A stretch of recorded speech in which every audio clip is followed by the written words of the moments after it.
sequel, this was success. Now let's put a little more metrics behind it and then build around the second campaign, leveraging existing the Europe Bad Chance. So as we can see, the look and feel of the campaign was similar, but we just give a different context. This time we said laugh out loud. We kept the momentum and the theme of humor as a part of the campaign. So again, it's your funny travel moment, funny travel stories, vacation stories, share with us and let the public vote on it. We'll give away. Now this time we made a bigger prize. And also we're launching around holiday time. I think we launched it the first week of November as a sequel. So the first campaign ended in June, and then we launched another one in November.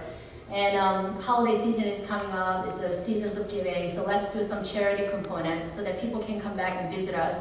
So what we did is we created this thing called Tickle the Pink Hippo. By the way, Pink Hippo was also just a brainstorming session for 15 minutes among ourselves, came out with a mascot. It wasn't any kind of rocket science, market research, or anything like that at all, just having fun with it. And what we said is when people come in and tickle the hippo, and then we get 100,000 tickles, we are sending 2 deserving families for all expense paid vacation. So we made that as a sort of kind of charity component. And then also encourage people to come back and repeat visits. And before I jumping in, I want to share with you some funny stories. These are not the winners, by the way, because people have a different opinion about what are the funny vacation stories, but I'll share some stories that we received.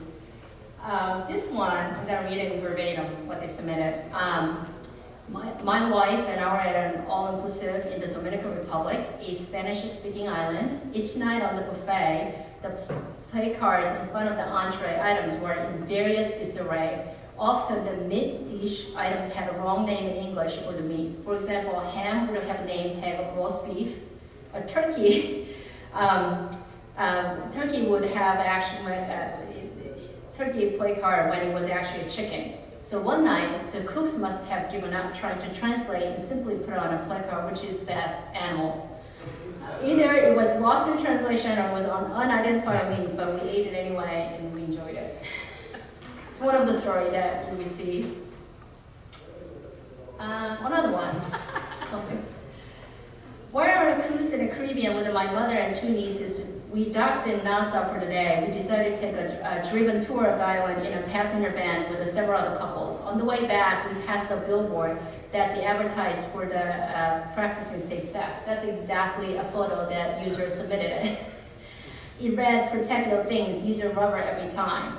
Now, as I read it, I snickled because it was clever and cute advertising. However, one of the guys on the tour found it completely hilarious because he read it out loud and continued joking about it.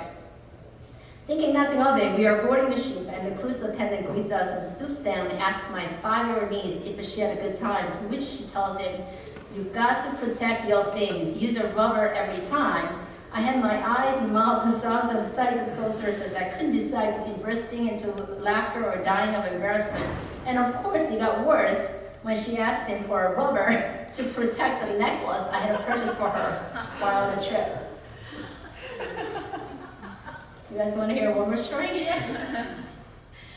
How many times have you guys on a vacation said, "No one here knows you, you will never see these people again"? That was actually the title of the story that somebody submitted.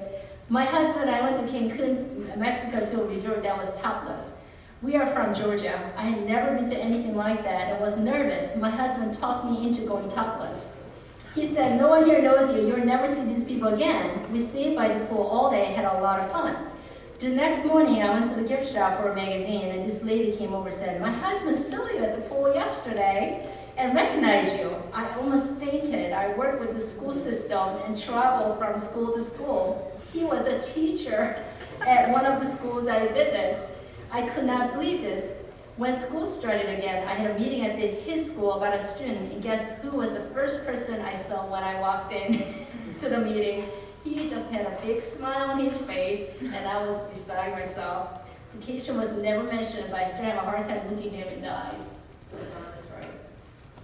So those are some of the funny stories that we received.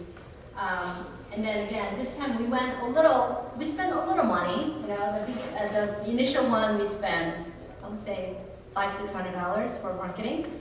So this time we spent some money on putting a billboard on the Times Square during holiday season. We put the mobile application in there, not an application per se, but if you text LOL, you were clicking hippo as if you're clicking hippo kind of thing. So we put it out there. We did a guerrilla marketing to Today's Show, had some bunch of us. It's not like we hired anybody, it was just some of our teammates dressed up in a pink hippo and showed up. Press release. This time we really engaged in Facebook and Twitter. You know, we put messaging out there. Guess what? This is a funny story we just received. This is what Hippo thinks it's funny. We even put a joke out there, that sort of thing. And also we went to the pregame. We couldn't afford to go to Super Bowl, but before Super Bowl there is a championship game happening in Indy and New Orleans. We have a call center in Indiana, so we kind of rallied the call center folks and went to the Indiana, the Colts game, which was great, we won. We had somebody dress up as a Hippo mascot and throw out some pink footballs with the yourfetchance.com on it.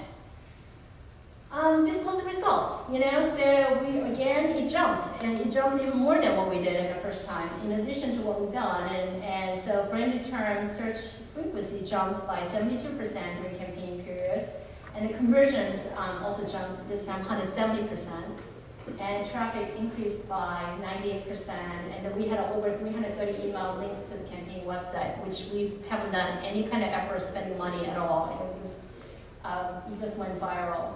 And then we achieved 100,000 clicks just halfway through the campaign. We didn't have to end the campaign to get the results. So, you know, what value do we get out of by testing this social media campaign that we did? It's again, the goal was pretty simple: creating a buzz, driving the brand awareness for us.